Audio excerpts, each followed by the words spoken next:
إسرائيلي مباشر.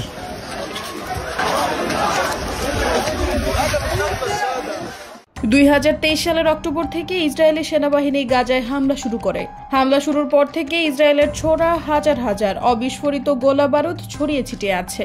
ফিলিস্তিনিরা এসব অবিস্ফোরিত গোলাবারুদ ব্যবহার করে ইম্প্রোভাইজড এক্সপ্লোসিভ ডিভাইস তৈরি করেছে বলে আশঙ্কা ইসরায়েলের। ইসরায়েলি সংবাদ মাধ্যম চ্যানেল 24 এক প্রতিবেদনে এমনটাই জানিয়েছে। গত শুক্রবার রাতে নাম প্রকাশে অনিচ্ছুক ঊর্ধ্বতন কর্মকর্তাদের উদ্ধৃতি দিয়ে চ্যানেল 24 জানিয়েছে, ফিলিস্তিনিরা অবিস্ফোরিত গোলা বারুদ ব্যবহার করে ইম্প্রোভাইজড এক্সপ্লোসিভ ডিভাইস তৈরি করছে কিনা তা নিয়ে তদন্ত শুরু করেছে ইসরায়েলি সেনাবাহিনী। উত্তর গাজায় 3 ইসরায়েলি সেনা নিহত হয়েছে। এই সেনাদের আইইডি দিয়ে হত্যা করা হয়েছে বলে ধারণা হয়েছে। প্রসঙ্গত, গত বুধবার ইসরায়েলি সেনাবাহিনী ঘোষণা দেয় উত্তর গাজার বেইত হানুনে একটি ট্যাঙ্কের নিচে আইইডি বিস্ফোরণে 3 সেনা নিহত ও 3 জন আহত হয়েছেন। এছাড়া আজ রবিবার এক প্রতিবেদনে তুর্কি গণমাধ্যম জানিয়েছে, গাজায় রাখা বোমার বিস্ফোরণে ইসরায়েলের 4 সেনা নিহত হয়েছেন।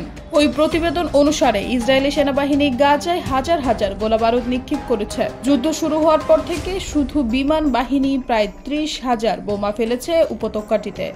গাজায় ইসরায়েলি বিমান থেকে ছোড়া হাজার হাজার বোমা অবিস্ফোরিত রয়েছে, যার মধ্যে কিছু বোমার ওজন 1 টনেরও বেশি। প্রতিবেদনে আরো বলা হয়েছে, যুদ্ধের জন্য ইসরায়েলের দেওয়া যুক্তরাষ্ট্রের কিছু অস্ত্র ও গোলাবারুদে প্রযুক্তিগত সমস্যা পাওয়া গেছে। যুদ্ধের শুরুতে গাজায় ফেলা প্রায় 40% বোমা ডাম্প বোমা ছিল বলেও উল্লেখ করা হয়। জাতিসংঘের মাইন অ্যাকশন সার্ভিস 2024 সালের এপ্রিলে জানায়, গাজা জুড়ে আনুমানিক 7,500 টন অবিস্ফোরিত বোমা বা অস্ত্র ছড়িয়ে ছিটিয়ে রয়েছে, যা পরিষ্কার করতে 14 বছর পর্যন্ত লাগতে পারে। এদিকে গতকাল ইয়েমেনে হুতিদের সামরিক স্থাপনায় হামলা চালিয়েছে ইসরায়েল। রাজধানী সানার একটি বিদ্যুৎ কেন্দ্র ও 2টি বন্দরও এই হামলার লক্ষ্যবস্তু ছিল। পাশাপাশি লেবাননের সঙ্গে যুদ্ধবিরতি চুক্তি থাকা সত্ত্বেও দেশটির দক্ষিণাঞ্চলে হামলার কথা জানিয়েছে ইসরায়েলি সেনাবাহিনী। এতে সেখানে বেশ কয়েকজন নিহত হয়েছেন। অবরুদ্ধ গাজায় ইসরায়েলের হামলায় আরও অন্তত 21 ফিলিস্তিনি নিহত হয়েছেন।